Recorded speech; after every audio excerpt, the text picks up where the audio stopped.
Welcome to Pass It On, Connecting Soul to Soul, a podcast introducing you to courageous souls. These people are taking their spark in life and passing it on, lighting their corner of the world. I'm your host, Tammy Sturr, best-selling author, speaker, and CEO of Author My Day, a company inspiring courage. I interview people about how they exercise their courage muscle and use their story to inspire you to live with a courageous heart. Let's get started with today's guest. Thank you for joining the Pass It On, Connecting Soul to Soul podcast. I have a great guest with me today, Alex Street. From the first time his mom put him on stage as a kid, he has been using his unique gifts to connect with an audience. As an actor, pastor, public speaker, and coach over the last 25 years, Alex knows firsthand how important a clear story is for personal development, business strategy, and creating connection in our world today. And I've definitely learned that from him over the last 6 months. As a speaker, Alex is known for his captivating storytelling, dynamic energy, and clear ideas that lead to lasting change.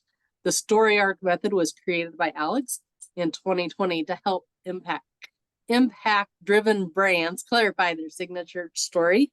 Now he has a whole book out on the Story Arc.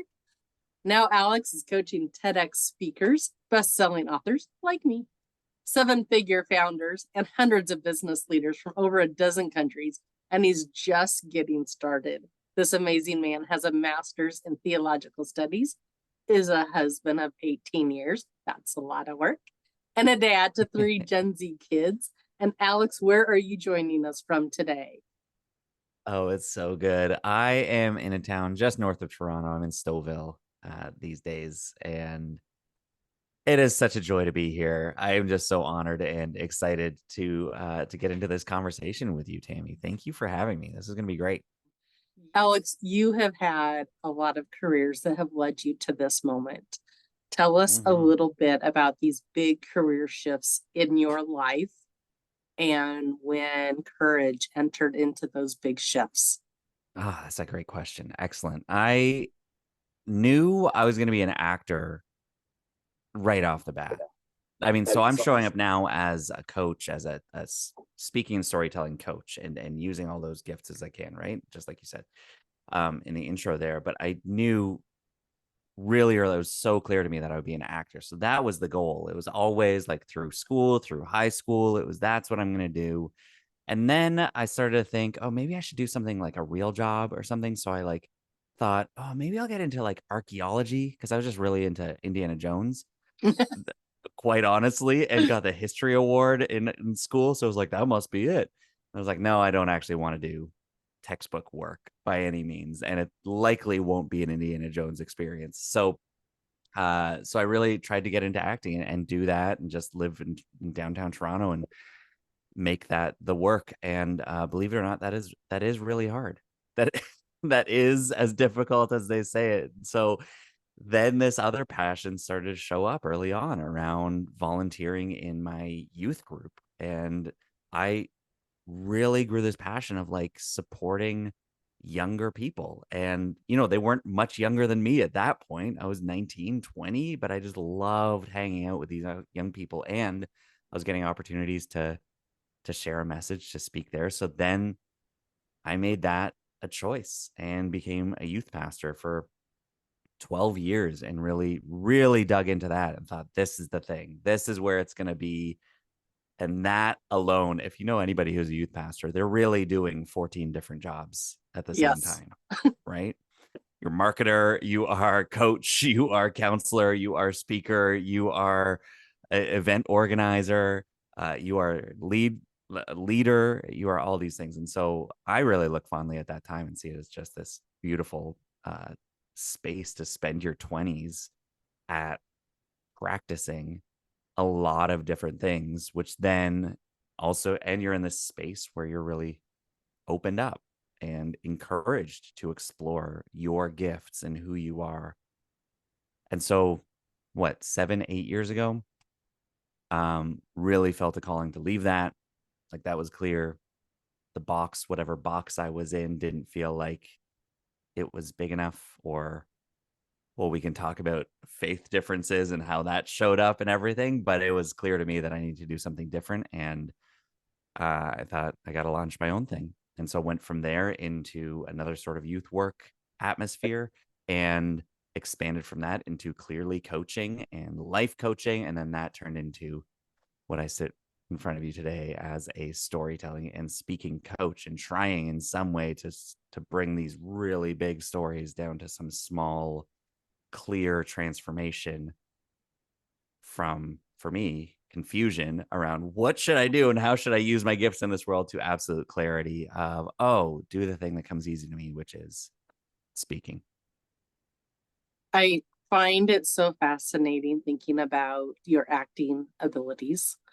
And I was thinking about the 2 times that you've coached me, and then hearing you speak at the international conference, Believe Live, last September. And I'm like, that's it. That's one of those things in my mind that sets you so far apart in your marketplace of storytelling and public speaking coaching. Because I was a college instructor in public speaking. And Right. so to listen to you coach me, what hit me is when you helped me get clarity in my story I was telling, Yeah. you almost took on my role. And so I could hear my voice. And I'm like, that has to be his acting, because it was just so powerful to me the way that you could take my unclearness and put it Yeah. into your story arc and Mm-hmm. yet keep it me and not put anybody else's story in it. How do you think acting helps you in your current role? That is a fascinating way to look at that. I really appreciate that, of playing the role of the people that I'm supporting. There is absolutely a degree of that. I recognize, I think in the coaching, there's a really significant point when I'm coaching someone, whether it's 5 minutes on a group call or it's over a 90-minute or really 3-month journey with them. I see them borrow my belief almost, or borrow my awareness, understanding, storytelling, as it were. That, yeah, as you said, it's like they can't see it until they see it. Mhm. And so I never think it's my role to do it for you, but I do know that you need to see it, what it looks like or sounds like, so that you can believe that, oh my goodness, this story actually is a thing that can be communicated quickly and clearly and powerfully.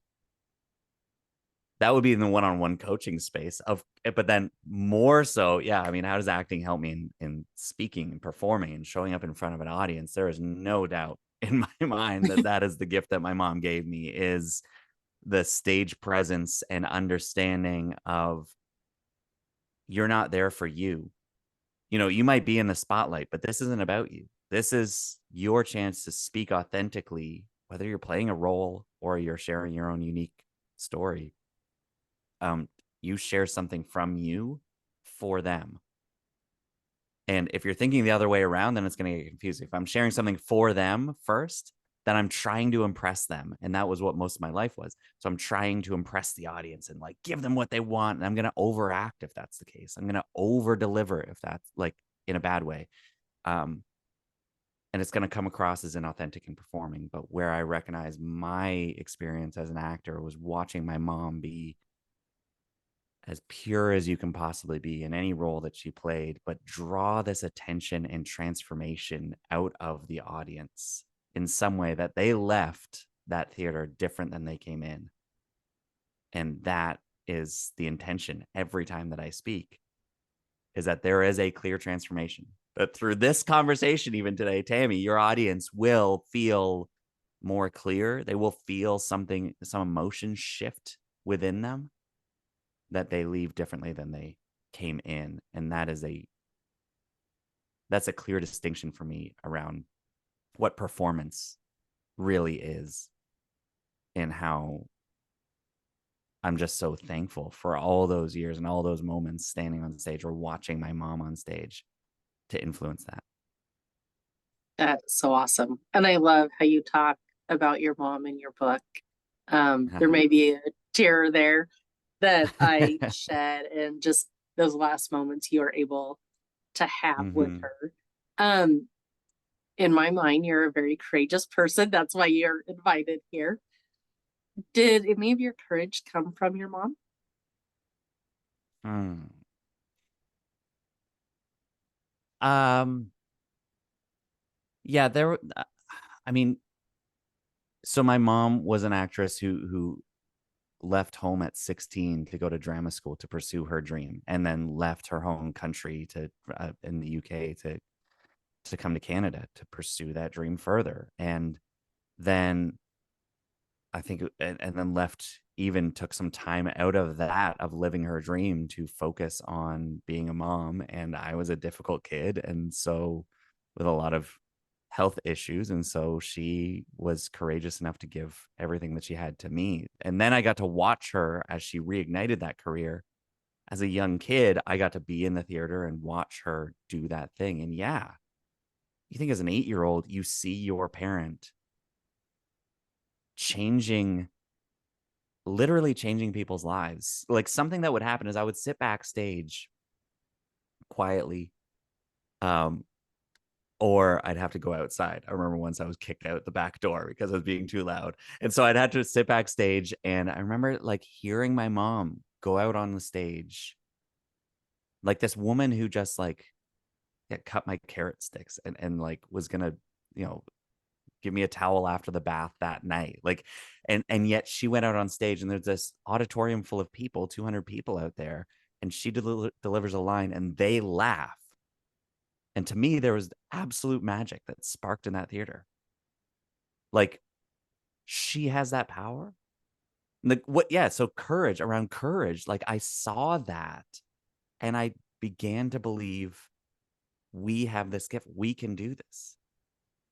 So you talk about world change. There was never a question in my mind that like we have the ability to help change someone, like as small as to make them laugh in a moment or to make them feel something in a moment, because I would see my mom do that. And then the courageous acts that she took on a deep, family based issue or level of choosing to leave a relationship, choosing to follow her heart, choosing to follow love, choosing to follow her passion, relentlessly showing up for me.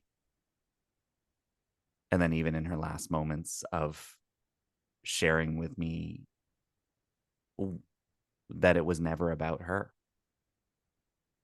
I'm talking about courage.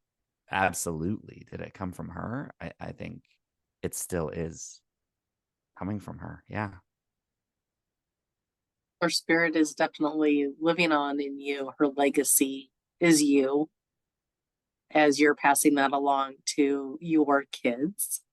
Yeah. When you watch, I find Yeah. this interesting because I think there's parallels Mm-hmm. between your mom's journey and now what your own children are witnessing as you lean into this big calling of story arc. And you've already answered two callings in your life that I know about, the acting and then the youth pastor. Mm-hmm. And now you're doing this other one where you're helping people like me get really focused so I can be a force of impact and change in people's lives.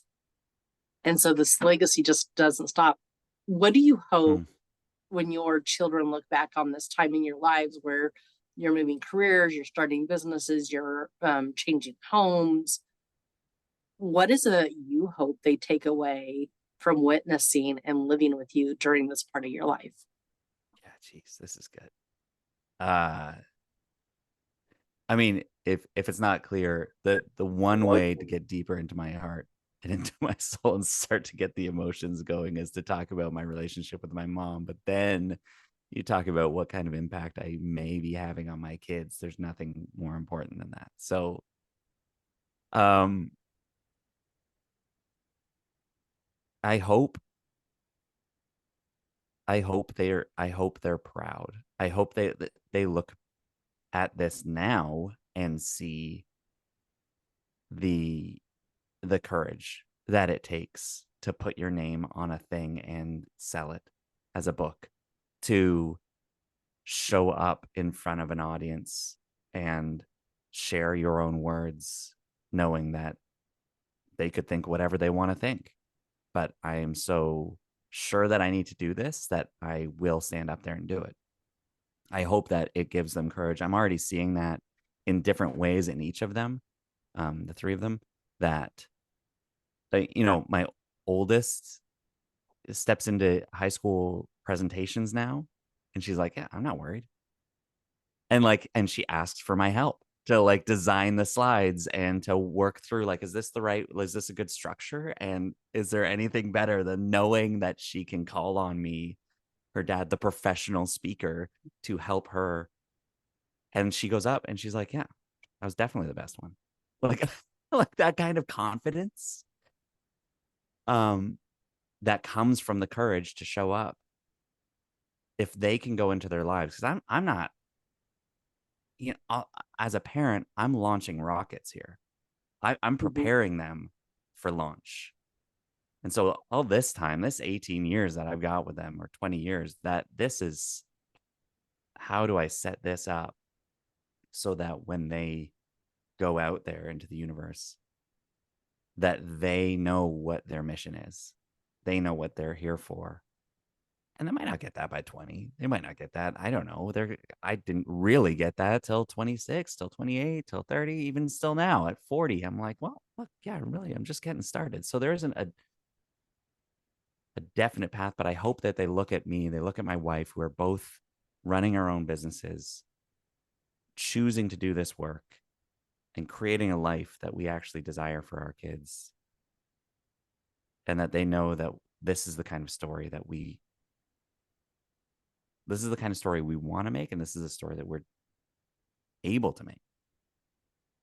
So I hope that they go out into the world and they realize that they get to create their own story, and they get to be proud of the one that they are living through. Absolutely. Oh my gosh. So you've talked about kind of your life as a faith leader. And when I'm watching your reels on Instagram and watching your kind of online presence, like you're hitting it out of the park in the secular world. We're not talking faith-based organizations. We're talking huge multi-million-dollar companies that you're in there helping their leaders, helping their staff, their whoever, be able to clearly communicate the transformation their company is making in this world and can make in this world. Yeah. So where does faith, because obviously you have a strong faith coming as a youth pastor, where does that fit into this kind of really secular world that you're now stepping into?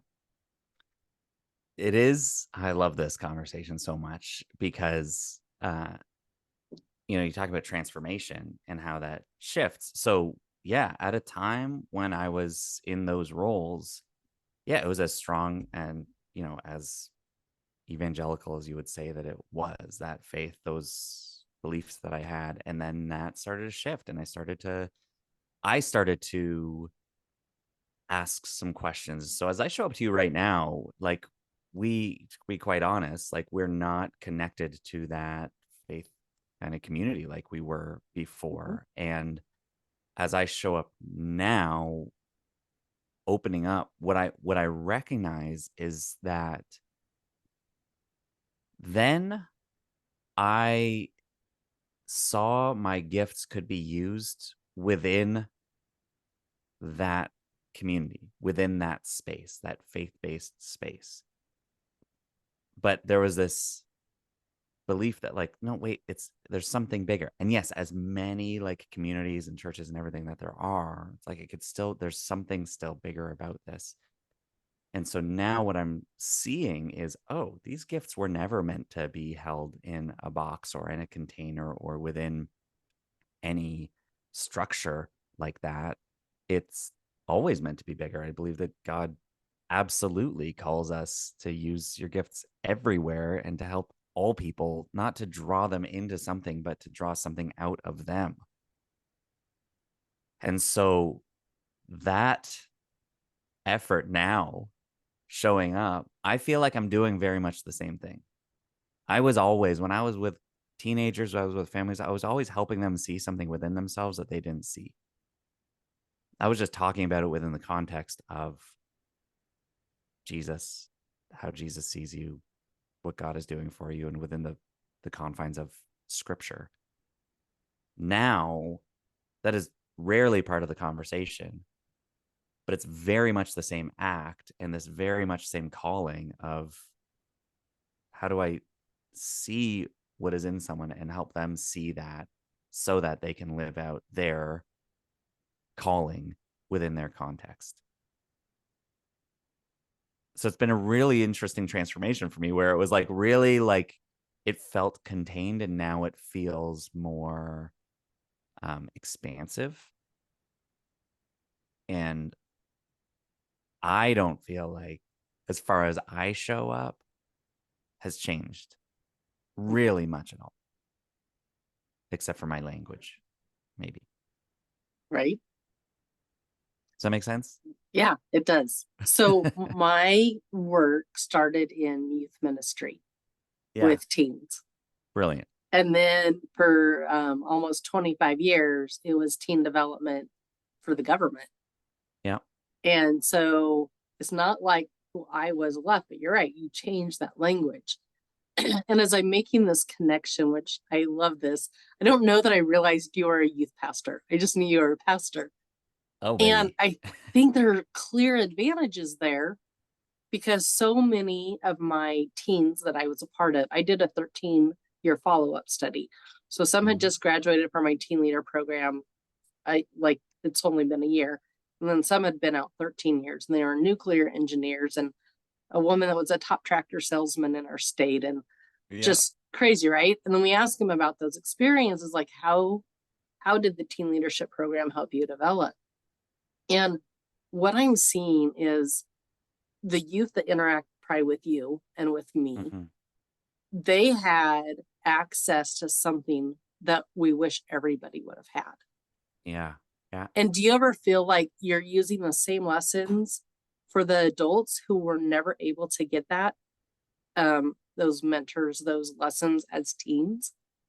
Oh, absolutely. I mean, I think I do look back actually at all the fun the fun things that we did as well, like the retreats and the crazy nights and the Jello wars and whatever we would call them. Like I'm like these are experiences that most teenagers don't get. But these like that sort of consistent community, and that's what I first fell in love with when I was like 17 and started volunteering. I was like, this is a space where I can just be me, and there's like this acceptance, this like enjoyment about it. Now that got a little bit stretched as I got deeper into it, and that got somewhat confusing. But then it to look now at the what I'm doing for people is so much along that same pulling from that same bag of tricks, I guess, of how do I create a space where everybody feels seen and stretched and supported? How do I make someone when they're speaking, make them feel like even within a group, they are the only one here? How do I speak? Of course, like within this story arc, like that was something I learned from that environment. As far as leadership, it's recognizing that yeah, what you like, you do have something in you. No matter how old or young you are, there's something within you that you can discover and then start to act with that nobody else can. Those were the messages that I would consistently bring out in that context with 13-year-olds that absolutely now I'm using with 43-year-olds as they start or continue to run their wildly impactful businesses and brands and develop their messages that they're going to take to crowds of thousands. It's the same messages. It's fascinating. It really is. It's again, it's this path of like, oh, we don't, I mean, there's nothing new under the sun, but also it's a yeah, it's a reframing of what do you need? What does your heart need to hear? What we all just need a little bit more confidence. We all just need a little bit more clarity wherever we are. Again, 13 or 43, 63, wherever you are. We're all looking for a little bit more confidence and courage to step forward into what we are called to do in this world. That mentoring and coaching never goes away. Like anybody that Yeah. wants to grow, it's not going to go away. You hinted towards community in that answer. Tell us about the power of community in your life. And what about in your business? So yeah, in my this all came together actually really interesting way when I launched my book the end of 2023 and I turned 40. I hosted a party. I was like, I want to have a big birthday party. And also it's going to be a book launch party. So I'm just going to invite everybody I can and we'll rent out a space and we'll have tacos and it'll be great. And 50 people showed up, amazing. And a lot of them were friends and family from the area. And then I have some clients who are local. Most of my clients are spread out around the globe. So not possible. But I did even have some clients who were like, I was going to fly up there and surprise you for your party. I was like, that would have blown my freaking mind. And that was this beautiful conglomeration of community. What my community is. There are people that I play board games with who sat at a table together. There are people that I grew up with who are sitting at a table together. There's my now family and extended family, my kids who are sitting and they're all kind of interacting with each other. And then I stand up and get to read from my book and demonstrate live coaching through the story arc. For some of these people, these clients, they've seen this, they've witnessed this. The ones who are sitting in the room that have like hired me, they know what this is like, but they don't know what I'm like, what my friends are like. But then Right? for my friends, I tell them what I do, but they have no idea what I do. They don't understand it. So then for them to see it and to hear it, and then for them all to celebrate this courageous move to write a book Mm-hmm. and proudly turn 40, like that to me, what is community? Community is the gathering of all the people that you have around you to celebrate and support the moves that you're making and to affirm the gifts that I'm sharing and maybe even call out more of what I have. So for me, like, I mean, in my business, that's come through masterminds. I've joined like that sparked everything for me. I was on my own. I was trying to start a business. And I had no idea what I was doing. And then I joined a business mastermind with 50 other entrepreneurs who seemed perfect and were making way more money than I ever would. And that community saw something in me, said, you need to teach us to speak like you do. And it just called out something so simple within me that obviously was there all along, but I wasn't tapping into. And that in what the fall of 2019 became the spark for story arc coaching as it is now, that is spreading around the world. So there's this community that they can call out in you, and especially a community that sees, like you're a part of a writing community, like Right. you've got these people who see what you do and want more of it. And it's something that I'm like, I guess maybe this is it. This is as far as it goes. This is the impact. And people are sitting around going like, I hope he's just getting started. I see so much more. When's he going to be on TV? When's this going to? I'm like, what are you talking about? So there's a part where community just comes around to support, but there's a part where they really they call you out and they encourage you to give you the courage to do what maybe you don't see. And I just feel so incredibly grateful and blessed to have all the people that I call friends. My kids make fun of me all the time. They're like, is everybody your friend? I'm like, I don't know, kind of. If I talk to you on Instagram, I probably call you my friend. Like that's it. I want to But go back to what you just said about it's good. being blessed and bringing out the best in people.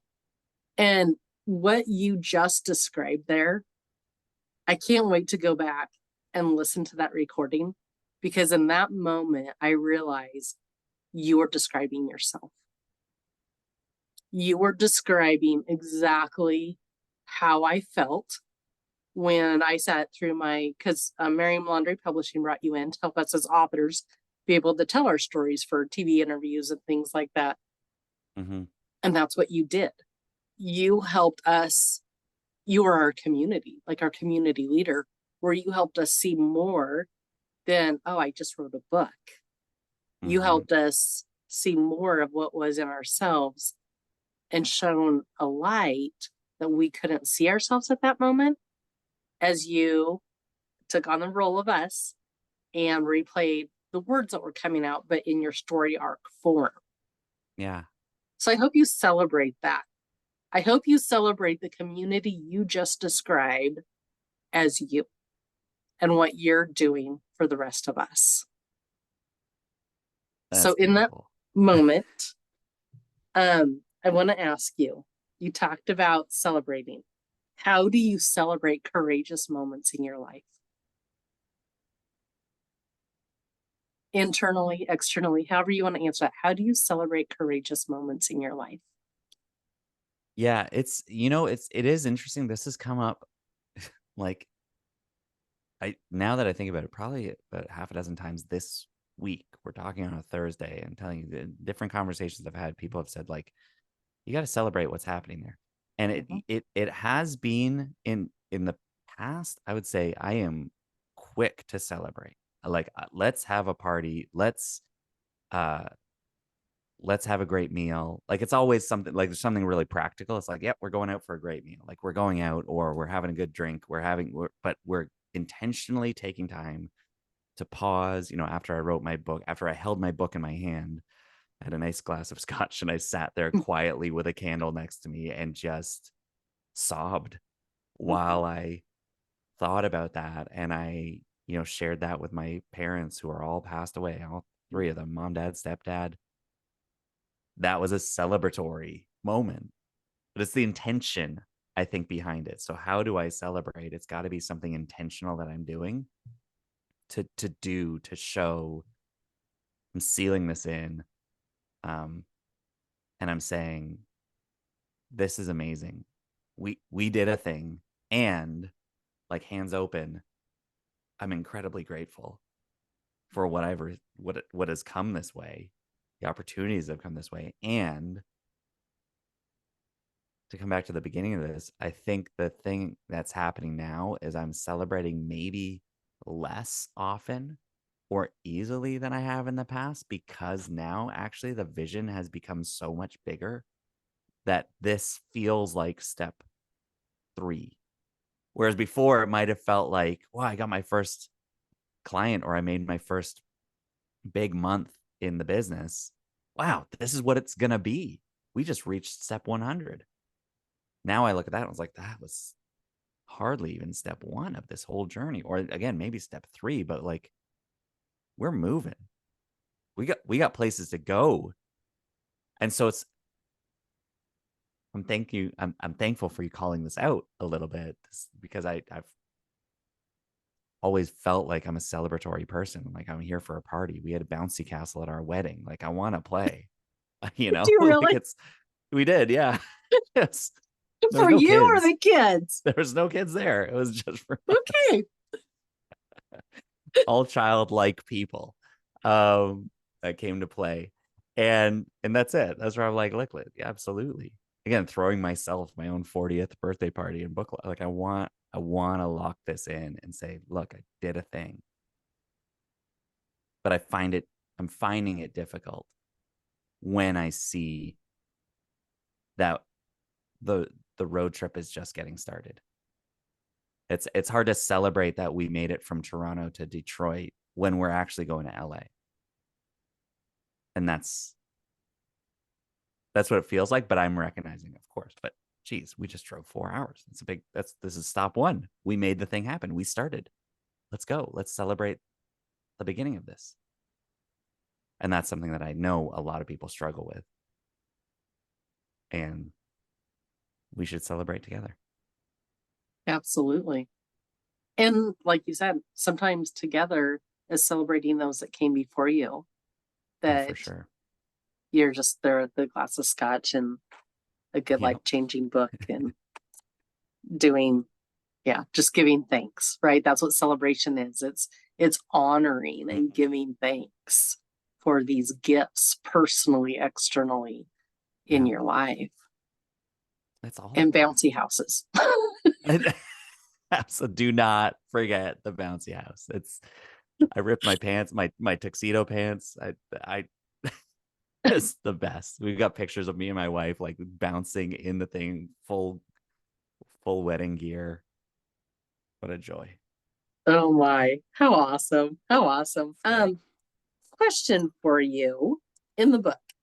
So one line that just keeps sticking with me out of the book is being professional requires being vulnerable.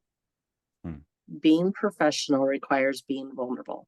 Talk more about this line from your book. Ooh.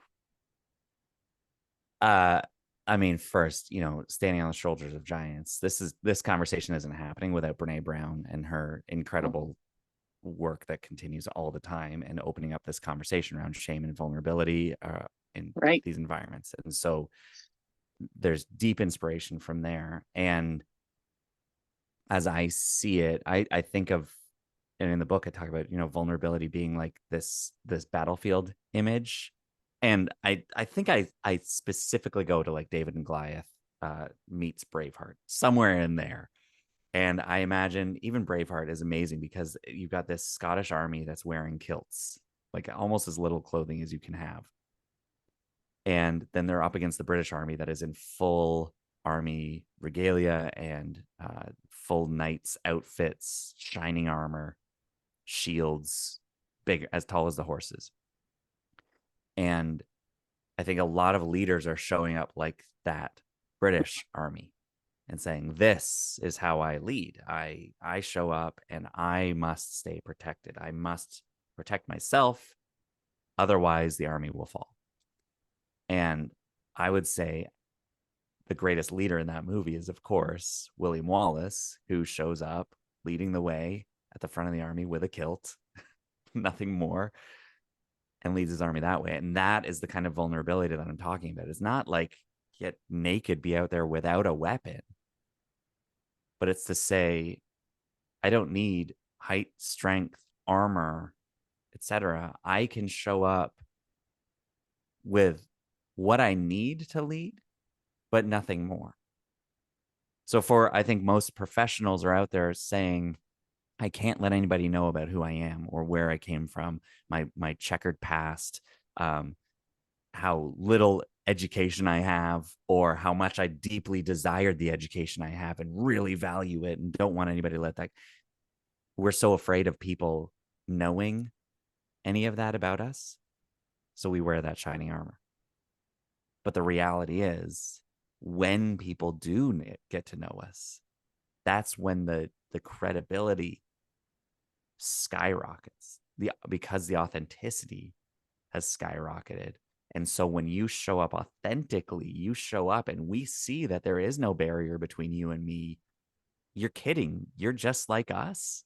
Now I am leaning into what you have to teach me because I know that,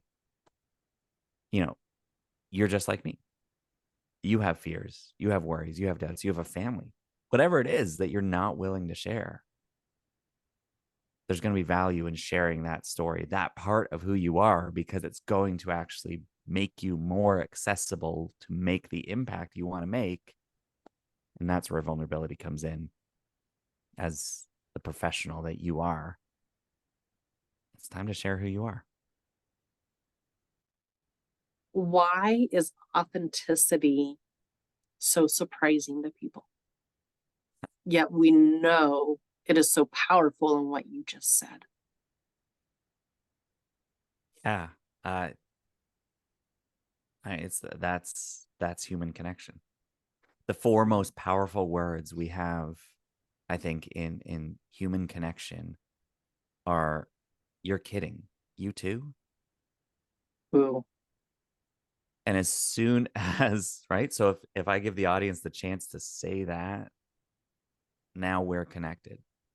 And if I'm pretending in any way to come forward and say, I've got it figured out, I don't have these worries, I don't have these doubts, I don't have these fears, I don't have the failings and the misgivings and the missteps that you all do, like, what's that going to do for us? What's that going to do for the? They might hear what I say, but they're not going to connect with me. I think this just shows again where you're going to be and are so powerful because of in the United States, the Surgeon General said loneliness is our health epidemic right now. That's right. Yeah. And what you do is you are helping us all connect through stories. And we're all going to be better storytellers when we take story arc and we apply that to our speaking, to our books, to our conversations with our kids on the legacy and the values that we want to pass on. Now, do you believe you're just getting started? I sure do need to celebrate this. And I think there's something really quickly that you're touching on there of how do we, if our epidemic is loneliness and we're in an effort to connect people, my personal mission with all this work is to help every person feel so clear in their story that they can speak it out with confidence. Because then I imagine when you don't know, your story is first for you. So when you don't know your story, you are less confident to even show up and talk about it. But when you discover that, then maybe you'd be more willing to sit around a table with strangers or friends for the first time in years and actually articulate your fears and your transformation, what you've been through, to say, yeah, actually, for the last few years, guys, like I've been really lonely. I just had this conversation with some friends the other day. We hung out and I was like, man, I missed you guys. Like I felt in all the relationships that I've had and all the conversations that I have online every single day, it's unfulfilling as a relational aspect. It doesn't fill me up. It's not what I need. But this, just hanging out with you guys for 6 hours on a Saturday night, laughing and talking, I feel refreshed. Right. So just even knowing how desperate that is, how desperate we are as humans for that connection, for that depth, the understanding of your own story will allow you to show up in any given situation to then articulate, this is what I need and this is what we all need. No, let's create space for that. That's what changes the world. And that's what completes this mission that I'm on, is to help every person do this. And so if I help you do it and then you go and help that room of teenagers do it, you're reaching a crowd that I'm not going to reach. How do you define courage and why does courage matter? It's great. Courage matters because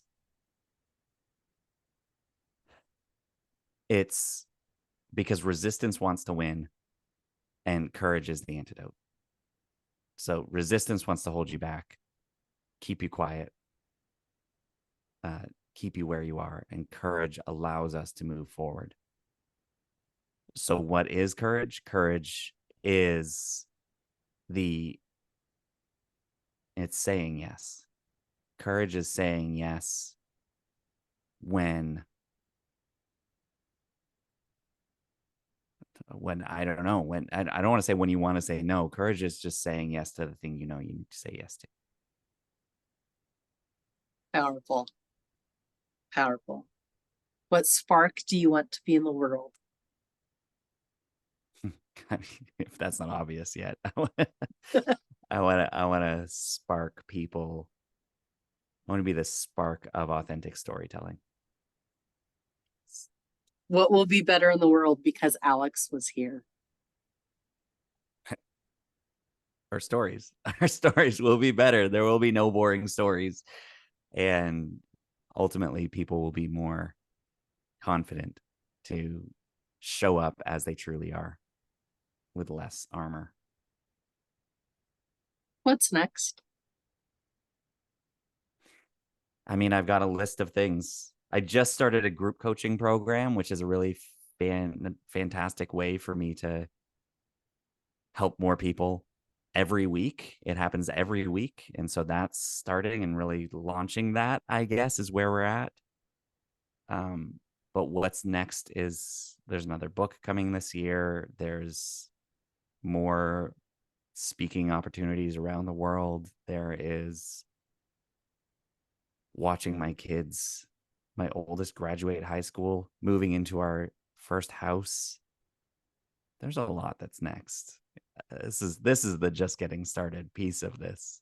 And all that I know is that whenever I go through life and I feel confusion, I don't need to be there for long, because it is as clear as ever what I'm here to do and where we're going. That clarity, you saw the bookmark in my book, Yeah. and you know what page it's on? It's on No. page 116 and 117. And it is from one to many, you have to earn the right to zoom out. And it is about zooming in. And this is like, through every interview I've done, I keep having these God but moments, Alex. And this is my God but moment right now. This page is where I'm really resonating, because I was trying to be a generalist and do everything that people say I'm good at. Wow. But this is helping me figure out, what are you great at? Yeah. And how do you bring that to the world? And so I love your answer. That's great. Yeah. Zoom in on that. Zoom in on what you can do, the thing that comes easy to you. And you keep doing that. You keep doing that not until you're bored of it. You're going to become bored of it very quickly. You keep doing that until your audience says, okay, give us more. What's next? And then you start to zoom out, and then you start to shift. And so second book. Yeah. I mean, it's easy. Like I've got it there. It's stuff that I already teach. It's going to, I'll tease it that much, but that's it. It'll be the next step in the storytelling process. So it's good. Alex, thank you for joining us today. What a pleasure to be able to visit with you again, and to have my audience be exposed to a phenomenal teacher, a phenomenal coach, and just a person that really inspires courageous storytelling. Thank you. This has been an absolute pleasure. You've led a great conversation. Thank you, Tammy, for having me. You are welcome. Thank you for listening and being inspired to exercise your own courage muscle. Please leave us a rating on whatever platform you are listening. For even more, you can go to www.authormyday.com. Remember, you only have this one life, this one day, so always author your day. Thanks for listening to Pass It On, connecting soul to soul.